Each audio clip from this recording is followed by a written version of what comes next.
ಎಲ್ಲರಿಗೂ ನಮಸ್ಕಾರ.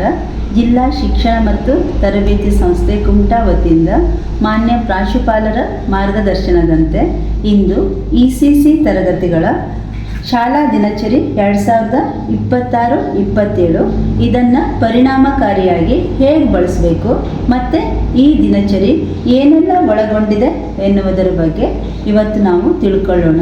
ಒಂದು ಮಗುವನ್ನು ಶಾಲೆಗೆ ಸೇರಿಸಿದ್ರು ಅಂದರೆ ಪೋಷಕರ ನಿರೀಕ್ಷೆ ತುಂಬ ಇರ್ತದೆ. ಆ ಶಾಲೆಯಲ್ಲಿ ತಮ್ಮ ಮಗು ಉತ್ತಮ ಸಂಸ್ಕಾರ ಕಲಿಬೇಕು, ಶಾಲೆಯಲ್ಲಿ ಸುರಕ್ಷಿತವಾಗಿರಬೇಕು, ಹಾಗೆ ಕಲಿಕೆಯಲ್ಲಿ ಮುಂದಿರಬೇಕು, ಸ್ಪರ್ಧೆಯಲ್ಲಿ ಭಾಗವಹಿಸಬೇಕು, ಹೀಗೆ ಇನ್ನೂ ಅನೇಕ ನಿರೀಕ್ಷೆಗಳನ್ನು ಇಟ್ಕೊಂಡಿರ್ತಾರೆ. ಆದ್ದರಿಂದ ಪೋಷಕರ ಆಶಯ, ಸಮುದಾಯದ ಆಶಯ ಹಾಗೂ ಸರ್ಕಾರದ ಆಶಯವನ್ನು ಈಡೇರಿಸುವಲ್ಲಿ ಸಹಾಯ ಮಾಡುವಂಥ ಶಕ್ತಿಶಾಲಿ ಅಸ್ತ್ರ ಅಂದರೆ ಈ ನಮ್ಮ ಶಾಲಾ ದಿನಚರಿ. ಇದು ಕೇವಲ ಶಾಲೆಯ ಚಟುವಟಿಕೆಯನ್ನು ದಾಖಲಿಸುವಂಥ ಪುಸ್ತಕ ಅಲ್ಲ, ಇದು ಪ್ರತಿನಿತ್ಯ ಮಗುವಿನ ಪ್ರಗತಿಯನ್ನು ಪೋಷಕರಿಗೆ ತಲುಪಿಸುವಂಥ ಮುಖ್ಯ ಸಾಧನವಾಗಿದೆ. ಈ ಒಂದು ಶಾಲಾ ದಿನಚರಿಯನ್ನು ಪರಿಣಾಮಕಾರಿಯಾಗಿ ಹೇಗೆ ಬಳಸುವುದು ಎನ್ನುವುದರ ಬಗ್ಗೆ ತಿಳ್ಕೊಳ್ಳೋಣ. ಮೊದಲನೇ ಪುಟದಲ್ಲಿ ವಿದ್ಯಾರ್ಥಿಯ ಹೆಸರು, ಶಾಲೆ ಹೆಸರು, ಆಧಾರ್ ಸಂಖ್ಯೆ, ಡೈಸ್ ಸಂಖ್ಯೆ ಇದೆಲ್ಲ ಮಾಹಿತಿ ಇದೆ. ಅದೇ ರೀತಿ 7ನೇ ಪೇಜಲ್ಲಿ ಶಾಲಾ ಶಿಕ್ಷಕರ ಮಾಹಿತಿ ಇದೆ. ಹಾಗೆ ಅದರ ಕೆಳಗಡೆ ಮಗುವಿನ ಮೇಲೆ ಪ್ರಭಾವ ಬೀರಿದಂಥ ಘಟನೆ, ವ್ಯಕ್ತಿಗಳ ಬಗ್ಗೆ ಮಾಹಿತಿ ಇದೆ. 10, 11, 12ನೇ ಪೇಜಲ್ಲಿ ಉಪಯುಕ್ತ ಮಾಹಿತಿ ಇದೆ. ಶಾಲಾ ನಿಯಮ ಇದೆ, ಪೋಷಕರ ಜವಾಬ್ದಾರಿ ಇದೆ, ವಿದ್ಯಾರ್ಥಿಗಳಿಗೆ ಸಾಮಾನ್ಯ ಸೂಚನೆ ಇದೆ. ಎಲ್ಲಕ್ಕಿಂತ ಮುಖ್ಯವಾಗಿ ನಾವು ಭರ್ತಿ ಮಾಡಬೇಕಾದಂತಂದರೆ ಸಮಗ್ರ ಪ್ರಗತಿ ಪತ್ರ ಅಂದರೆ ಹೋಲಿಸ್ಟಿಕ್ ಪ್ರೋಗ್ರೆಸ್ ಕಾರ್ಡ್ HPC ಅಂತ ಹೇಳ್ತಾರೆ. ಇದನ್ನು ಅತ್ಯಂತ ಕಾಳಜಿಯಿಂದ ಭರ್ತಿ ಮಾಡಬೇಕು. ಶಾಲಾ ಮಾಹಿತಿ ಇದೆ, ವಿದ್ಯಾರ್ಥಿಯ ಸಾಮಾನ್ಯ ಮಾಹಿತಿ ಇದೆ, ವಿದ್ಯಾರ್ಥಿಯ ಹಾಜರಾತಿ ಇದೆ.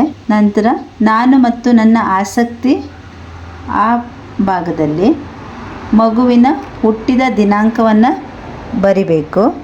ಆಮೇಲೆ ಮಗುವಿನ ಕುಟುಂಬದ ಫೋಟೋವನ್ನು ಅಂಟಿಸಬೇಕು.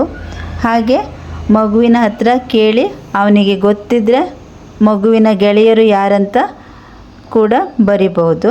ನನ್ನ ಇಷ್ಟ ಇದನ್ನು ಕೇಳಿ ತುಂಬಬೇಕು. ಆಮೇಲೆ ನನ್ನ ಆಸಕ್ತಿಯಲ್ಲಿ 6 ಕ್ಷೇತ್ರಗಳನ್ನು ಕೊಟ್ಟಿದ್ದಾರೆ, ಇದನ್ನು ಕೂಡ ಮಗುವಿಗೆ ಕೇಳಿ ತುಂಬಬೇಕು, ಯಾವ ವಿಷಯದಲ್ಲಿ ಆಸಕ್ತಿ ಇದೆ ಅಂತ. ಅದಾದಮೇಲೆ ಪಾರ್ಟ್ ಎದಲ್ಲಿ ಮೊದಲ ಸೆಮಿಸ್ಟರು ಅಂದರೆ ಜೂನ್ದಿಂದ ಸೆಪ್ಟೆಂಬರ್ವರೆಗಿನ ಎಲ್ಲ ವಿಷಯಗಳ ಅಂದರೆ ಕನ್ನಡ, ಇಂಗ್ಲೀಷು, ಗಣಿತ ಮತ್ತು ಪರಿಸರ ಅಧ್ಯಯನದ ಕಲಿಕಾ ಫಲಗಳಿವೆ. ಆ ಕಲಿಕಾ ಫಲಗಳ ಎದುರಿಗೆ ಕಲಿತಿದ್ದಾರೆ, ಕಲಿಯುತ್ತಿದ್ದಾರೆ, ಕಲಿಯಬೇಕಿದೆ, ಹೀಗೆ ಈ ರೀತಿ ಕೊಟ್ಟಿದ್ದಾರೆ. ಅದನ್ನು ಕೂಡ ಸ್ಪಷ್ಟವಾಗಿ ಮಾಹಿತಿಯನ್ನು ತುಂಬಬೇಕು. ಪಾರ್ಟ್ ಬಿದಲ್ಲಿ ಆರೋಗ್ಯ ಮತ್ತು ನೈರ್ಮಲ್ಯ ಕ್ಷೇತ್ರದ ಬಗ್ಗೆ ಮಾಹಿತಿ ಇದೆ. ಅಲ್ಲಿ ಮಗು ಆಹಾರ ಪೋಲ್ ಮಾಡೋದು ಅಂದರೆ ಮಗುವಿಗೆ ಆಹಾರವನ್ನು ಯಾವ ರೀತಿ ಬಳಸಬೇಕು ಅನ್ನೋದ್ರ ಬಗ್ಗೆ ಅರಿವು ಇದೆಯಾ, ಅವನ ವೈಯಕ್ತಿಕ ಸ್ವಚ್ಛತೆ ಮತ್ತು ಪರಿಸರ ಸ್ವಚ್ಛತೆ ಬಗ್ಗೆ ಏನಾದರೂ ತಿಳ್ಕೊಂಡಿದ್ದಾನೆ, ಹಾಗೆ ಈ ಎಲ್ಲ ಬಗ್ಗೆ ಮಾಹಿತಿ ಇದೆ. ಅದನ್ನು ಕೂಡ ಸರಿಯಾಗಿ ತುಂಬಬೇಕು. ಪಾರ್ಟ್ ಬಿದಲ್ಲೆಯ 2ನೇದು ಸಾಮಾಜಿಕ ಮತ್ತು ಭಾವನಾತ್ಮಕ ಕ್ಷೇತ್ರ ಇದೆ.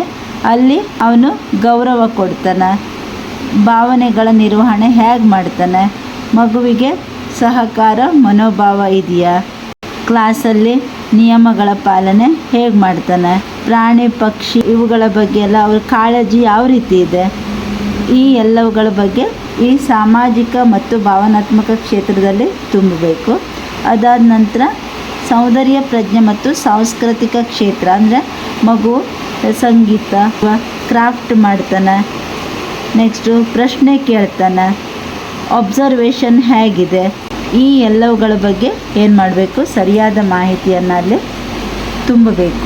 ಪಾರ್ಟ್ ಸಿ ಹಿಮ್ಮಾಹಿತಿಯಲ್ಲಿ 1ನೇದು ಸ್ವ ಅವಲೋಕನ. ಇಲ್ಲಿ ಸ್ವತಃ ಮಗು ಏನು ಮಾಡ್ತದಂದರೆ ನಾನು ಅಕ್ಷರವನ್ನು ಗುರುತಿಸಿ ಬರೆಯುತ್ತೇನೆ ಅಂದರೆ ಸುಲಭವಾಗಿ ಬರಿತೇನೆ ಅಥವಾ ಬರೀಲಿಕ್ಕೆ ಕಷ್ಟ ಆಗ್ತಾಯಿದೆಯಾ ಅಥವಾ ಯಾರಾದರೂ ಸಹಾಯ ಮಾಡಬೇಕಾ, ಈ ರೀತಿ ಮಾಹಿತಿಯನ್ನು ಇಲ್ಲಿ ಭರ್ತಿ ಮಾಡಬೇಕು. ಹಾಗೆ 5, 6, 7 ಮತ್ತು 8ನೇ ಅಂಶಗಳಿಗೆ ಅಂದರೆ ನನಗೆ ಆಟ ಆಡಲು ಸಿಕ್ಕ ಅವಕಾಶಗಳು, ಸಾಕಷ್ಟು ಟೈಮ್ ಸಿಗ್ತಾ ಇದೆಯಾ, ಆಟ ಆಡಲಿಕ್ಕೆ ಕಡಿಮೆ ಟೈಮ್ ಸಿಗ್ತಾ ಇದೆಯಾ ಅಥವಾ ಸಿಗೋದೇ ಇಲ್ವಾ ಅನ್ನೋದನ್ನು ಕೂಡ ಇಲ್ಲಿ ಭರ್ತಿ ಮಾಡಬೇಕು. ಹಾಗೆ ಪಾರ್ಟ್ ಸಿ ಯಲ್ಲಿ 2ನೇ ಅಂಶ ಪೋಷಕರ ಅವಲೋಕನ. ಇಲ್ಲಿ ಪೋಷಕರು ಮಗುವಿಗೆ ಮನೆಯಲ್ಲಿ ಕಲಿಕೆಗೆ ಲಭ್ಯವಿರುವಂಥ ಯಾವ್ಯಾವ ಸಂಪನ್ಮೂಲಗಳನ್ನು ಕೊಟ್ಟಿದ್ದಾರೆ, ಮಗು ಇಷ್ಟಪಟ್ಟು ಕಲಿಯುವಂಥ ವಿಷಯಗಳು ಯಾವುದು, ಹಾಗೂ ಮಗು ಮನೆಯಲ್ಲಿ ಸ್ವಚ್ಛತೆ, ಎಲ್ಲರ ಬಗ್ಗೆ ಕಾಳಜಿ ಹಾಗೂ ಸಹಕಾರ ಮನೋಭಾವ ಹೊಂದಿದೆಯಾ, ಇಂಥ ಎಲ್ಲ ವಿವರಗಳನ್ನು ಇಲ್ಲಿ ನಮೂದಿಸಬೇಕಾಗ್ತದೆ. ಪಾರ್ಟ್ ಸಿ ಯಲ್ಲಿ 3ನೇದು ಶಿಕ್ಷಕರ ರಚನಾತ್ಮಕ ಹಿಮ್ಮಾಹಿತಿ ಇದೆ. ಅಲ್ಲೂ ಕೂಡ ಹಾಗೆಯೇ ಪಠ್ಯ ವಿಷಯ, ಸಹಪಠ್ಯ ವಿಷಯ, ಆಟೋಟ ಮತ್ತು ಸಾಂಸ್ಕೃತಿಕ ಚಟುವಟಿಕೆಗಳು ಇವೆಲ್ಲವುಗಳನ್ನು ಅವನ ಮಗು ಹೇಗೆ ಮಾಡಿದ್ದಾನೆ ಅಂತ ಫೀಡ್ಬ್ಯಾಕನ್ನು ಕೊಡ್ಬೋದು. ಹಾಗೆಯೇ ಪಠ್ಯ ಮತ್ತು ಸಹಪಠ್ಯ ವಿಷಯಗಳ ಪ್ರಗತಿಯನ್ನು ಅತ್ಯುತ್ತಮನ, ಉತ್ತಮ, ಪ್ರಗತಿಶೀಲ ಈ ರೀತಿ ಅವ್ರಿಗೆ ಏನು ಮಾಡಬೇಕು, ಇಲ್ಲಿ ಗ್ರೇಡ್ ಹಾಕೋದಲ್ಲ, ABC ಅಂತ ಹಾಕಬಾರ್ದು.